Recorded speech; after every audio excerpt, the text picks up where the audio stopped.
வணக்கம். இந்த வீடியோவில் நம்ம பார்க்க போகிறது ஓணம் ஸ்பெஷல் ரைஸ் பத்ரி. இது சூப்பரான மலபார் ஸ்பெஷல் ரெசிபி. இப்போ வாங்க நம்ம வீடியோக்குள்ளே போகலாம். வீடியோக்குள்ளே போகிறதுக்கு முன்னாடி மறக்காமல் சப்ஸ்கிரைப் பண்ணிடுங்க. அப்படியே பக்கத்தில் இருக்க பெல் ஐக்கானும் கிளிக் பண்ணிடுங்க. Let's go to the video. இப்போ பேன் வச்சுக்கோங்க. 1 கப் அரிசி மாவு ஆட் பண்ணிக்கலாம். ஆட் பண்ணிவிட்டு ஒரு 5 நிமிஷம் போல் ட்ரை ரோஸ்ட் பண்ணிக்கோங்க. நல்லா ரோஸ்ட் ஆகணும். லோ ஃப்ளேமில் வச்சு பண்ணிக்கோங்க. அரிசி மாவு நம்மளுக்கு ரெடிமேடாக கடையில் கிடைக்கும் பார்த்தீங்களா, அதை தான் யூஸ் பண்ணியிருக்கேன். குறைன்னு இருக்கக்கூடாது, நல்லா ஸ்மூத்தாக இருக்கிற அரிசி மாவை எடுத்துக்கோங்க. அப்போ தான் வந்து பத்ரி நல்லாயிருக்கும். ஒரு 5 நிமிஷம் போல் நல்லா வதக்கிக்கோங்க. ஒரு 5 நிமிஷம் போல் ஆயிடுச்சு. இப்போ தட்டில் கொட்டி வச்சுக்கலாம். இப்போ அதே பேனில் 1.5 கப் போல் தண்ணி ஊற்றிக்கோங்க. தண்ணி நல்லா கொதிக்கணும். 1 டீஸ்பூன் ஆயில் ஊற்றிக்கோங்க. இதில் கோகோனட் ஆயில் கூட யூஸ் பண்ணிக்கலாம், ஆப்ஷனல் தான். 1 டீஸ்பூன் சால்ட் ஆட் பண்ணிக்கோங்க. ஆட் பண்ணிவிட்டு நல்லா மிக்ஸ் பண்ணி விட்டுக்கோங்க. தண்ணி கொதிக்கிற வரைக்கும் வெயிட் பண்ணலாம். இப்போ பாருங்கள், தண்ணி நல்லா கொதிச்சிச்சு. 2 மினிட்ஸ் போல் ஆயிடுச்சு. இப்போ கொஞ்சமாக மாவு ஆட் பண்ணிக்கலாம். ஒரே நேரத்தில் டக்குன்னு எல்லாத்தையும் ஆட் பண்ணாதீங்க, கட்டிகள் சேர்ந்துடும். ஒரு கையில் ஆட் பண்ணிவிட்டு ஒரு கையில் நல்லா கலரி விடுங்க. ரொம்பவும் தண்ணி ஊற்றிடக்கூடாது, அப்புறம் மாவு பிசைய முடியாது. சப்பாத்தி மாவு போல் வரணும் நம்மளுக்கு. இப்போ எல்லாத்தையும் ஆட் பண்ணிட்டேன். நல்லா மிக்ஸ் பண்ணி விட்டுக்கோங்க. கட்டிகள் எல்லாம் மிக்ஸ் பண்ணிக்கோங்க. இப்போ பாருங்கள், நல்லா மிக்ஸ் பண்ணியாச்சு. அவ்வளோதான். இப்போ ஒரு 2 நிமிஷம் மூடி வைக்கணும். இது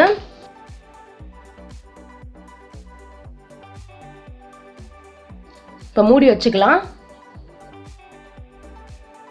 இப்போ பாருங்கள், 2 நிமிஷம் போல் ஆயிடுச்சு. திறந்துக்கலாம். நல்லா கம்பைண்ட் ஆயிடுச்சு. இப்போ பவுலில் ட்ரான்ஸ்ஃபர் பண்ணிக்கலாம். ட்ரான்ஸ்ஃபர் பண்ணிவிட்டு உடனே பிசையுங்க. ஆற வரைக்கும் விடாதீங்க, அப்புறம் பிசைய முடியாது. அப்போ தான் மாவு நல்லா கம்பைண்ட் ஆகும். சப்பாத்தி மாவு போல் கன்சிஸ்டன்சி இருக்கணும். கொஞ்சம் சூடாக இருக்கும் போதே பிசைஞ்சிக்கோங்க. நல்லா குத்தி பிசையணும், இல்லைனா மாவு அப்படியே தனித்தனியாக உடையும். இது கொழுக்கட்டை மாவு மாதிரி தான் இருக்கும், பட் இருந்தாலும் நம்ம சப்பாத்தி மாவு போல் ஆக்கணும். நல்லா பிசைஞ்சிக்கோங்க.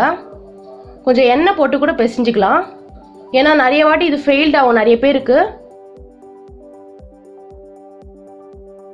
இப்போ மாவு நல்லா பிசைஞ்சாச்சு. இப்போ ரைஸ் ஃப்ளார் வந்து சப்பாத்தி மணலில் ஸ்ப்ரெட் பண்ணிக்கோங்க.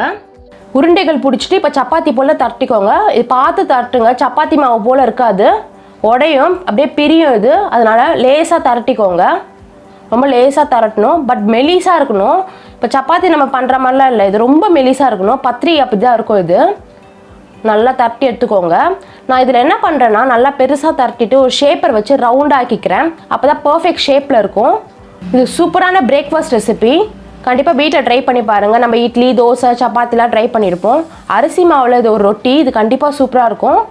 மலபார் குசின் இது சூப்பராக செய்வாங்க இது. இப்போ பாருங்கள், நான் அந்த ஷேப் வச்சு எடுத்துக்கிறேன், ஏன்னா பர்ஃபெக்ட் ஷேப் வர்றதுக்கு இது. ஸோ ஓரங்கள் எல்லாமே பிச்சு எடுத்துருங்க. அவ்வளோதான். இந்த மாதிரி மெலிஸில் தான் இருக்கணும் இது. இப்போ தவாவில் போட்டு எடுத்துக்கலாம். தவா நல்லா சூடானதும் இப்போ ஆட் பண்ணிக்கலாம். நம்ம ஆட் பண்ணிக்கோங்க. ஒரு ரொம்ப நேரம் குக் பண்ணிடாதீங்க. இது ப்ரௌன் ஆகக்கூடாது, வெள்ளையாக தான் இருக்கணும். ஒரு பக்கம் 2 நிமிஷம், இன்னொரு பக்கம் 2 நிமிஷம் மீடியம் ஃப்ளேமில் பண்ணிக்கோங்க. ப்ரௌன் ஆகாமல் இருக்கணும். இது ஒயிட் கலராக தான் இருக்கும். இது உங்களுக்கு தேவைப்பட்டால் எண்ணெய் ஆட் பண்ணிக்கலாம். நான் ஒரு 1/2 டீஸ்பூன் எண்ணெய் ஆட் பண்ணியிருக்கேன். திருப்பி போட்டு ஆட் பண்ணிக்கோங்க. இதில் 1/2 டீஸ்பூன் எண்ணெய் ஆட் பண்ணிக்கிறேன். இது ஆப்ஷனல் தான், தேவை வேண்டாம் இது, ஏன்னா ஆல்ரெடி சாஃப்டாக தான் இருக்கும். இது சப்பாத்தி விட ரொம்ப சாஃப்டாக இருக்கும், ரொம்ப டேஸ்ட்டாகவும் இருக்கும். இது கண்டிப்பாக ட்ரை பண்ணி பாருங்கள். இது பார்த்திங்கன்னா மலபார் முஸ்லீம்ஸ்லாம் செய்வாங்க ஃபெஸ்டிவல்ஸ்க்கு. இப்போ ரெடி ஆயிடுச்சு. கல்லுலேருந்து எடுத்துடலாம். இதே மாதிரி எல்லாம் திரட்டி சுட்டுக்கோங்க.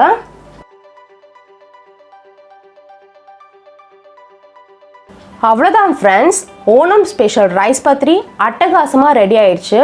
இந்த ரெசிபியை ட்ரை பண்ணி பார்த்துட்டு எப்படி இருக்குன்னு கமெண்ட் செக்ஷனில் ஃபீட்பேக் சொல்லுங்கள். இன்னும் எங்கள் சேனலை சப்ஸ்கிரைப் பண்ணலாம், மறக்காமல் சப்ஸ்கிரைப் பண்ணிடுங்க. அப்படியே பக்கத்தில் இருக்க பெல் ஐக்கானை கிளிக் பண்ணிடுங்க. நான் நெக்ஸ்ட் வீடியோவில் பார்க்குறேன். Bye guys.